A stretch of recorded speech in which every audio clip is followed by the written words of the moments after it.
Welcome to the Covert Narcissism Podcast. I'm your host, Renee Swanson, and I want to welcome you back to part 2 of my conversation with Dr. Anthony Mazzella.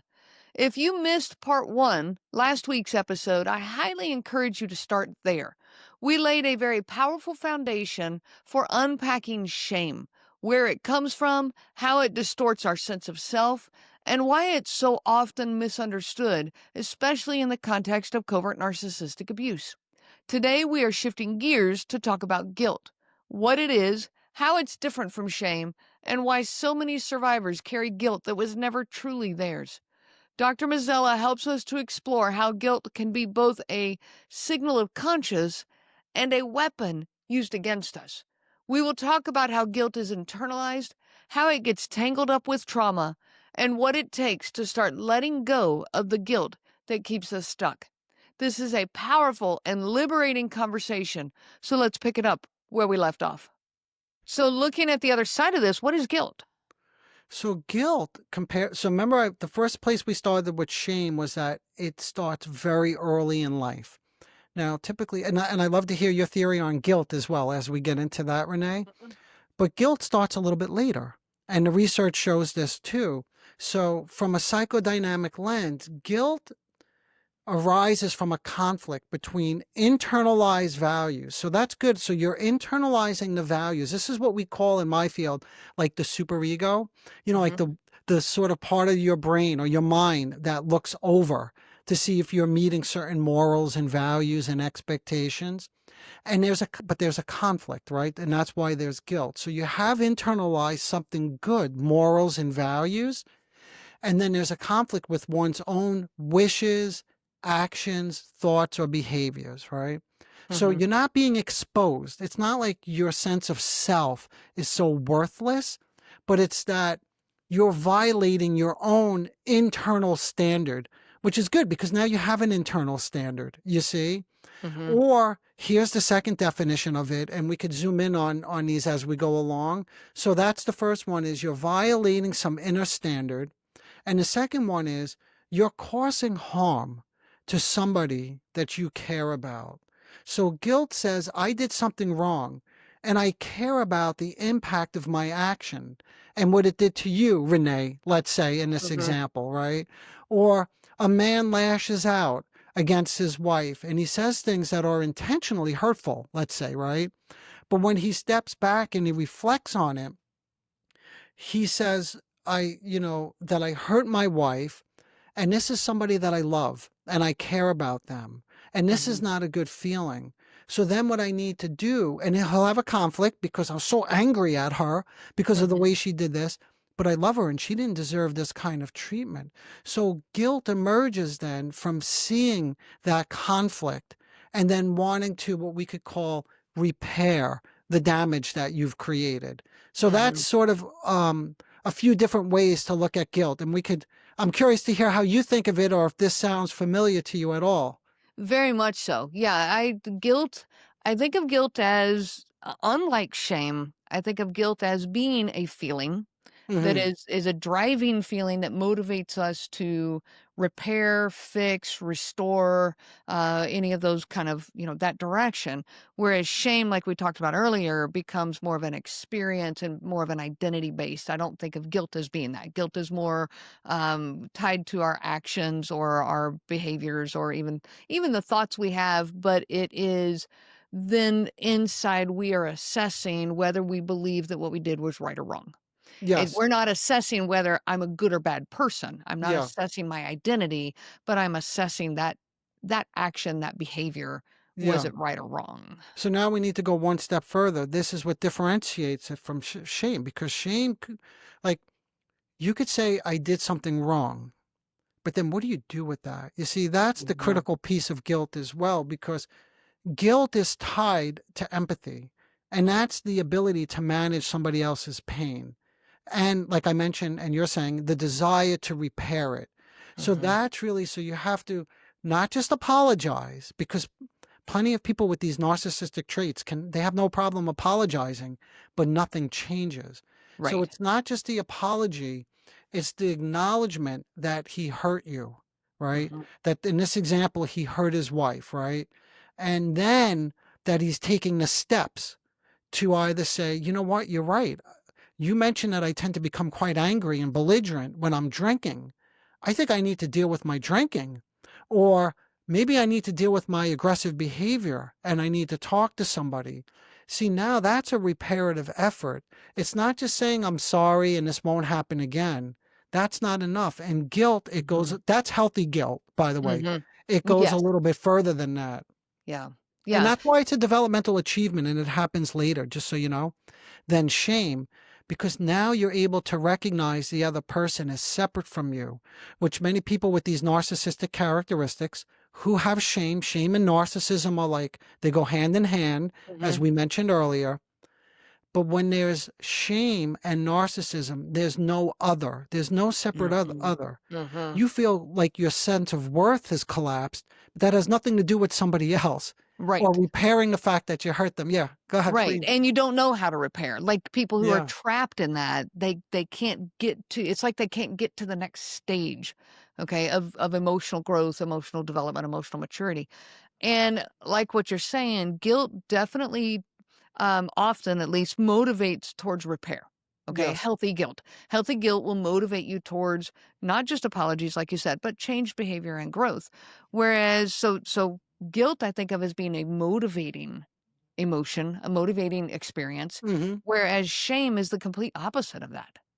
Shame just destroys motivation. It Yes. destroys any kind of forward momentum or forward motion. Yes. Yeah. Yeah, the only thing you become motivated for, if I could think of one, is it's all about you with shame, you see? Mhm. It's like a regression back into the self. So you could Mhm. start beating yourself up and then maybe somebody will come and rescue you. But the point is, it's no longer organized. Like guilt is organized around somebody else as a separate Mhm. person with their own Mhm. feelings. And you're right, shame is just about you and not growth promoting because having and repairing a relationship, yeah, that's a sign of growth for Absolutely. sure. Yeah. Absolutely. So where does guilt originate? We talked about where shame originates from. Where does Yes. guilt originate? So it's actually since it starts a little bit later, it's again in the research, it's start like maybe around age 5 or 6, and that still seems pretty early. But there's really good research out there to show that even at that early age, that the child is beginning to internalize the values and morals of the family, and more importantly, they're beginning to understand and have a capacity for concern. So, like Mhm. if you look at any kind of play therapy, for example, with kids, their behaviors will begin to indicate that they're experiencing guilt, even at that early age. So what does that look like? So if they destroy something in play, you may see them trying to repair it, right? Mhm. If they do something that they know hurts somebody else, like they stole a toy, they may actually have the capacity to apologize for it. So, in other Mhm. words, in short, they're developing empathy, which is necessary for guilt. And they're beginning to see the other person as separate and what we call whole. And I won't go down this too much because this is a little bit of too much theory, but basically the difference between shame and guilt is part object relations. In other words, in part object relations, that's shame. Somebody's there just to meet your needs. And if they don't meet your needs, you have every right to be furious with them, right? Or to shame them or Mhm. humiliate them because why? Because they deserve it. Okay. Right. So then with guilt, we think of it as relating to whole objects. That just means another person, but that means that they're not just there to meet your needs anymore, that they have thoughts, feelings of their own that Mhm. could be different than yours. And that's very painful, but it doesn't give you the right to destroy what they believe or feel. Right. Yeah. Well, I think part of what you're expressing here is the development of the ability to recognize another person's feelings, but also their boundaries. Hmm. That there are boundaries that are in place for that person. So when it's a shame-based thinking, you have hurt me, therefore now it's my get out of jail free card. I can treat you however I please. Okay. Yes. But when it's guilt-based and you have hurt me, there are still boundaries in place. Even Yeah. though you have hurt me, I am still taking care of, you know, making sure that this repair happens with your feelings and your boundaries being cared for too. Right. And when you say boundaries, I think this is what you mean, but let me just check.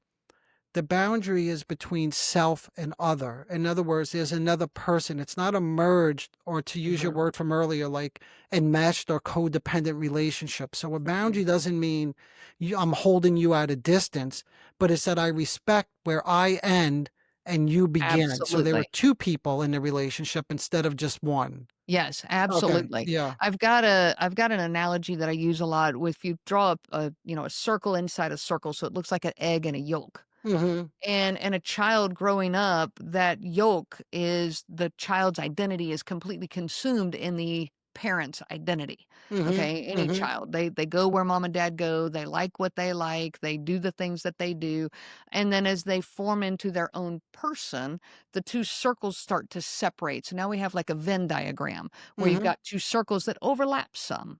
Yes. And you've got this identity and the parent's identity and the child, so maybe a teenager's identity, there's still some overlap.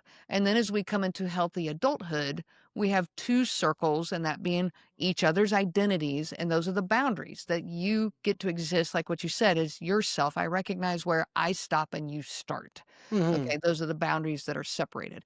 When we get enmeshed back into a narcissistic relationship, a marriage, in a narcissistic relationship, it's like that process reverses.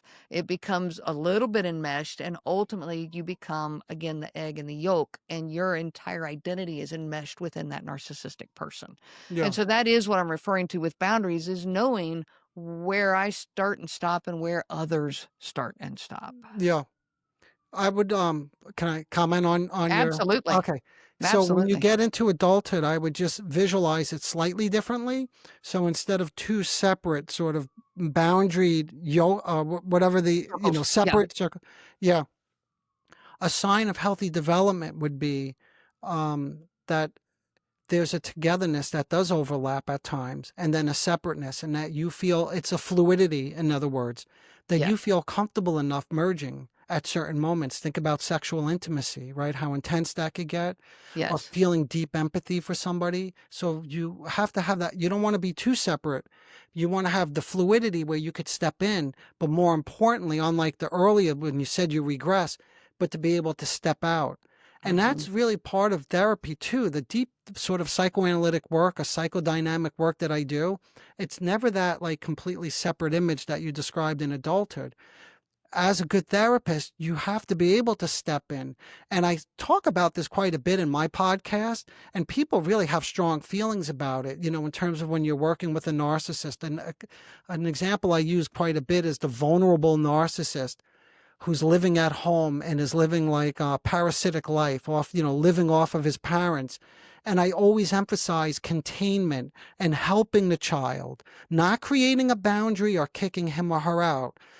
I mean, at some point you may have to do that if they just become too abusive, but initially containing, stepping in, holding, and people Mhm. really object to that. And part, like you said, Renee, I think in that image is like we feel like we need to be so separate from these people, but a Mhm. sign of health is to be able to step in and step out. So that's the only Absolutely. thought that, Well, yeah, and back in that analogy, and I didn't talk through all of it here, yeah, but I do talk about how that in between, up here you've got two separate circles, down here you have the egg and the yolk.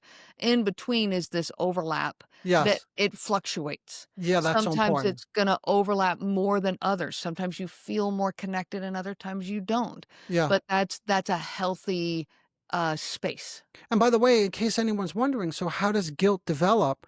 I mentioned at the age it develops, internalizing morals and values. But this is actually the most important piece of guilt is that you have a parent that when you do something, excuse my language, stupid, which kids do, they're not made to feel stupid. Yeah. That's the main thing is that you could sit down and put your arm on them and say, listen, you knocked down little Susie's blocks. Like what was going on? Or you can't be hit. It's understandable. I appreciate that you got angry with Susie. We all get angry, but you can't knock down her block. So you're doing it Mhm. in sort of a firm way, but you're stepping into their world, down at their level, maybe your hand on their shoulder. That's Mhm. kind of the merging or that fluidity that I just mentioned. Because as a parent, of course, you're going to have your own feelings if your child is behaving aggressively. Who Mhm. knows what they may be? But if you have your own guilt or superego or Or internalized morals shame. or Mhm. shame, exactly, and that's the other Mhm. side. Because most parents, believe it or not, well, I don't want to say most, but because of the adults that I work with, of course, I have a biased sample because they're in therapy, but they shame the kid. That's right. They say, Right. what's wrong with you? Like you always mess everything up, and that's Mhm. the kind of reaction that, of course, will lead to shame instead of guilt. Of course, and Yeah. it will lead then to defensive behaviors coming from that child. Because you have no choice, right? Right. That goes back to what we said before. Right. That's adaptive.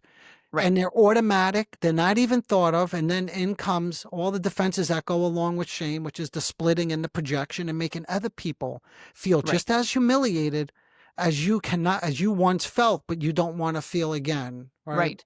Right. Yeah. No, when you go down a path as a child feeling unsafe, this is where I come back to it being a threat response. That's you lose your emotional safety when you are Mm. being told by your parent, the one that you've put on the pedestal, that you being told, what's wrong with you? Why can't you ever do anything right? And so you're being told that you're bad and you're unworthy and all of this. That is a threat to you emotionally, but it's also a threat to your own identity. Yes. And so you have to reestablish a sense of safety somehow. And in order to reestablish that sense of safety, then is where people turn or children turn to the defensive behaviors we mentioned, such as, splitting, like you've mentioned, and projecting and the people pleasing. Like, I'm just going to kick it into people pleasing mode and I'll do everything to keep that parent happy. That way Hmm. I can feel worthy again. And so it's a Yes. sense of trying to reestablish safety. Yep. Yep. Yeah. And it's sad because you mentioned it affects your identity, and that's exactly right. And Hmm. one of the definitions of a personality disorder, the object relation school call it identity diffusion. In other words, you don't know what your identity is because from this early age, you're engaging in these really early defenses, like we call them primitive defenses, not in a pejorative way, but that they start really early Hmm. before you could begin to establish your identity. So you don't know who you are. Where guilt, to go back just to comparing the two, since it Sure. starts later and you internalize, remember that's where I started with morals and values, you already have a sense of identity. It's Hmm. establishing or getting established. Let's put it that way. It's It's not in the process. consolidated. Yeah, it Hmm. consolidates later on in adolescence where you Hmm. have another opportunity at this. That's why I mentioned a teacher or a coach, because you really do get another opportunity at internalizing a good object. And what I Yeah. mean by, sorry, I slipped it. I always go back into the sort of psychoanalytic language. A good person, right? Mhm. A coach, a supportive one who's going to sit down and maybe not shame you because that's sort of that's like the a critical moment because what happens if you get that shaming response like what's wrong with you? Now you don't have guilt. You at best would have what we call toxic guilt, which is Mhm. bordering on shame because you it's part of your identity now. Yeah. Yeah. Well, that leads us right into the next question, which is we've talked a couple of times about healthy guilt. We've used that phrase a few times, and now you're bringing in, this toxic guilt or Yes. pathological guilt. Yeah. What's the difference? How do we distinguish that difference? So, in some cases where, again, early on, where kids are abused or chronically criticized or judged or shamed, all the things that we're describing, they don't develop this stable sense of self, which means they don't have a capacity for healthy guilt, right? Hmm. Because there's no self and other. That's a big part of guilt, right? So, what happens then, they might emotionally cut off. In other words, they're unable to feel remorse. They they remorse, feeling remorse that you hurt somebody and you want to repair it means that you're concerned about them. Remember, you care about the other person. Right. Again, a developmental achievement only if there's enough love and empathy to And get to safety. that point. Yes, and Hmm. safety. Hmm. So without that, guilt gets replaced with instead rage, numbness, or what we call identification with the aggressor, which means you become aggressive because you internalize now an aggressive, angry, Okay. parental figure of some sort. So then what happens is this is the pathological guilt, or what we call toxic guilt. And there are a couple of ways to think about it, and we'll go as far as you want, Renee, but one of them is the absence of guilt, okay? And the other one is the overcompensation of guilt. So one, you have no guilt, and the other one, you have too much guilt. And it can go either way, depending on the level of disturbance. So the most modern research or contemporary research shows that children who experience abuse and neglect are more likely to develop what they call callous unemotional traits. Callous unemotional traits. That's what they call it. But basically, that means there's a lack of guilt. They don't care. So if they hurt somebody, it's that attitude that I mentioned earlier, like they deserved it anyway. Like, who really cares if they're suffering? Look what's been done to me. So that's really a lack of guilt. And that's the one way to think of pathological guilt. And that's quite destructive. That's Well, even it more is, destructive. Yeah. and that kind of sits side by side with a lack of empathy. Mm-hmm. So if guilt is our way of starting to see people outside of us and their feelings and their needs, does that mean that guilt and empathy, the development of guilt and the development of empathy, are closely tied? Yeah, they go hand in hand. It's like, if you're going to have concern for somebody else, you have to have a capacity for empathy. And this is why you cannot teach somebody empathy. And this, I'm sorry, this drives me a little crazy when I'm listening to like social media and they go through steps like how you're going to teach somebody it. You like cognitive, and they say this about narcissists. Well, they have, I forgot what they even call it, like cognitive empathy or Cognitive something. empathy. Yeah, like they could do that, but they don't really have empathy. And the reason is because you can't teach somebody empathy. Empathy only comes when I described earlier, when you have somebody who can sit with you when you mess something up and not shame you, not judge you, put an arm around you, not literally, because I'm thinking of, again, healing and therapy, because this is what we do all the time, and sit by their side and then just talk to them about what happened. You became quite aggressive with little Sally. I'm fast forwarding. I know you're not going to speak like that to a child, but in later, because this stuff doesn't change, It by the comes way. back Yes. later. Yes, yes, Yeah. yes, yes.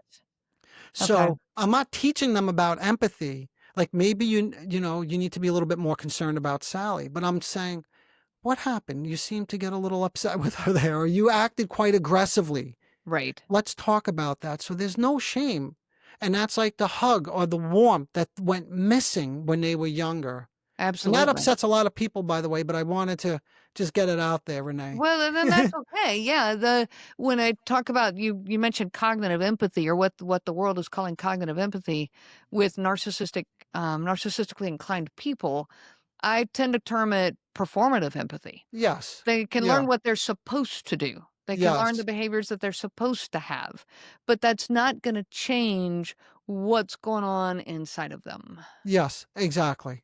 Yeah. Which then means they could do it again. You see that? Mm-hmm. Whatever the Mm-hmm. destructive behavior was, cheating, yelling, devaluing, they could do it again because internally the structures in the mind are not changing at all.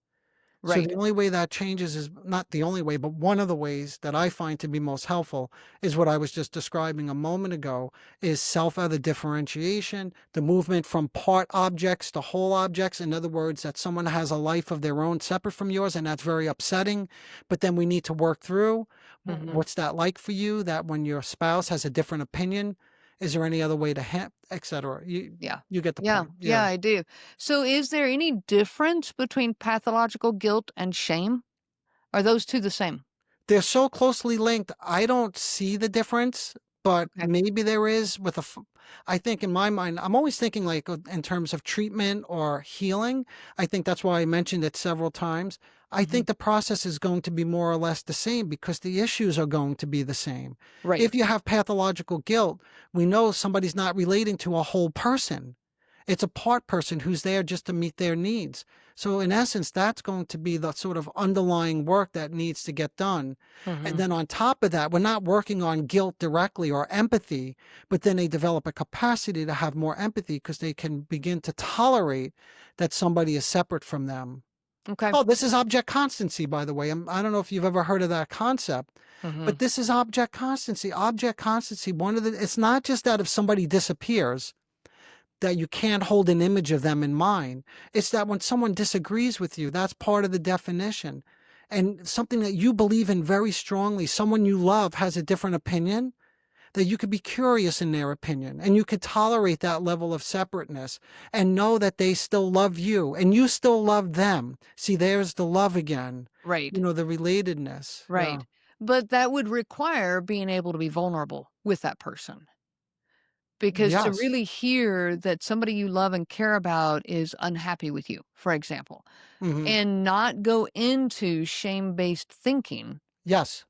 is, to me, a sign of emotional growth and emotional maturity. Yeah, that's why guilt is a developmental achievement. It's amazing if we can help somebody experience guilt and empathy. And that's a slow Mhm. process of change because, to your point, you have to be vulnerable.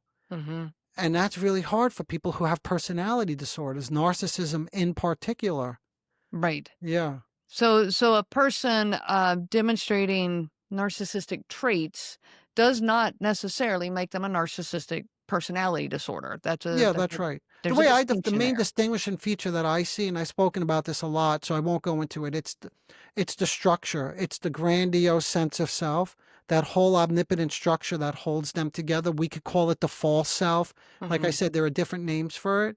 But once that is present, because that's not just arrogance and omnipotence, that structure is very complicated, and I've dismantled it. Actually, I just did a 4-part series on healing narcissism, specifically on the grandiose structure. That's the core that holds the fragmented self together.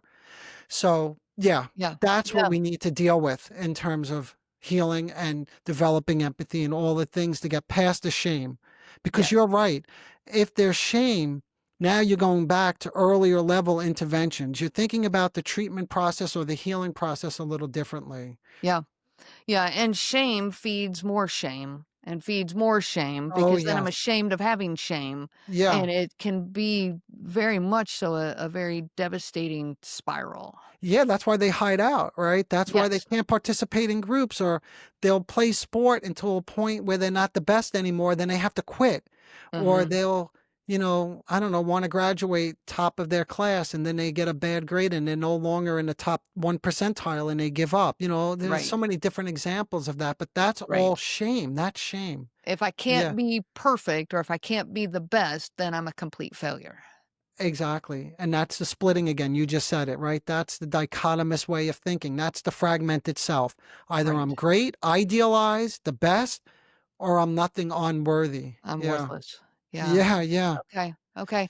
Well, Ooh, I would love okay. to explore in the future Hmm. on another episode. I would love to explore what does healing look like for this? Like maybe what happens when we mistake shame for guilt or guilt for shame, and Mm. how do we work through that healing process? So if you're open to it, I would love to continue this conversation in future episodes. Oh, that would be great. Yeah, that's a really tricky question and something you see quite commonly.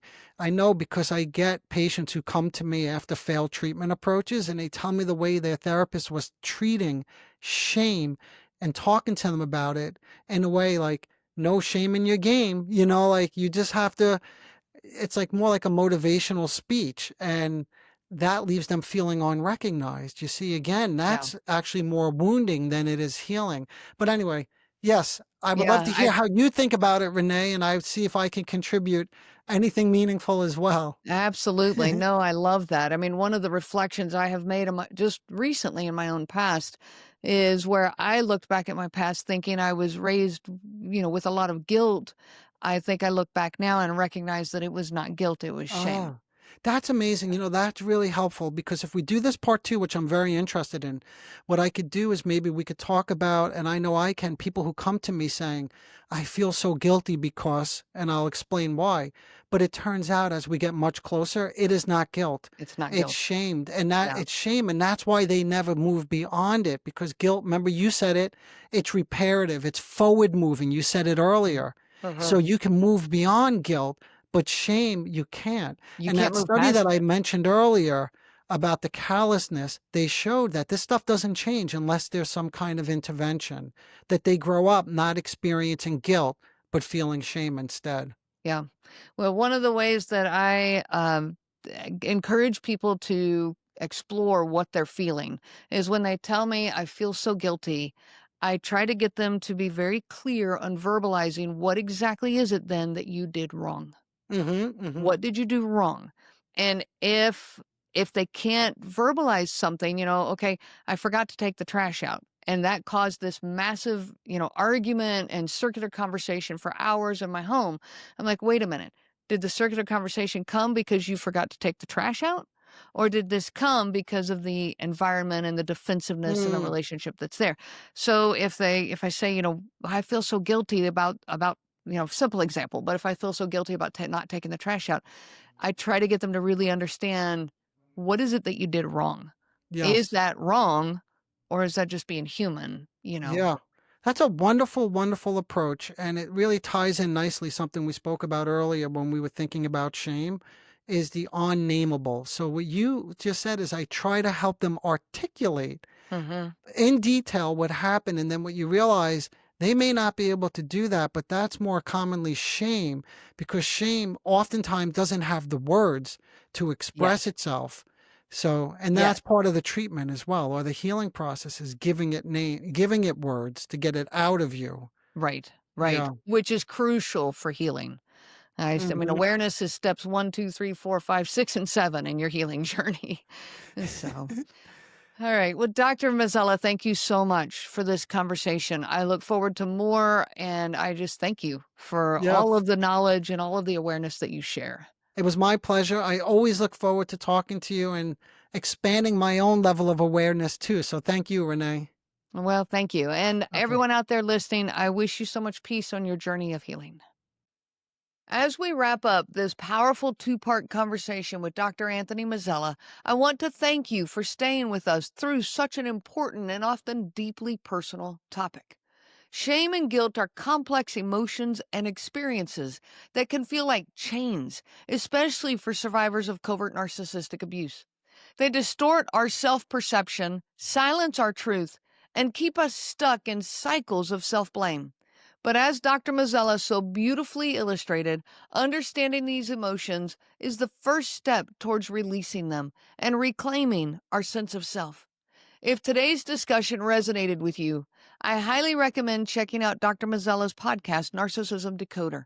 It's a compassionate and insightful resource for anyone navigating the lasting effects of narcissistic abuse. And it dives even deeper into the emotional and psychological patterns that we touched on here. As always, if you're ready to take the next step in your own healing journey, I invite you to explore my coaching services at covertnarcissism.com. Whether you're rebuilding after abuse or learning how to trust yourself again, you don't have to do it alone. Be sure to subscribe to the Covert Narcissism podcast to continue to get episodes just like these. I ask you please also to leave a rating, leave a review. That helps so much for us to continue this mission of helping our world.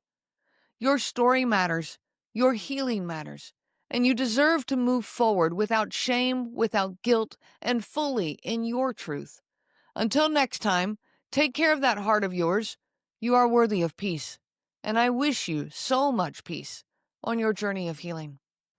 The information provided by Renee Swanson, Covert Narcissism Podcast, and CNG Life Coaching is for educational purposes only and is not to be used for diagnosis purposes. It is not intended to be a substitute for clinical care. Please consult a health care provider for guidance specific to your case. This material discusses narcissism in general. Renee shares stories from her personal experience as well as from those she has talked with for several years. Her material does not claim that any specific person has narcissism and should not be used to refer to any specific person as having narcissism. Permission is not granted to link to or repost this material to support any allegation or claim that any specific person is a narcissist. That would be an unauthorized misuse of the material and information provided.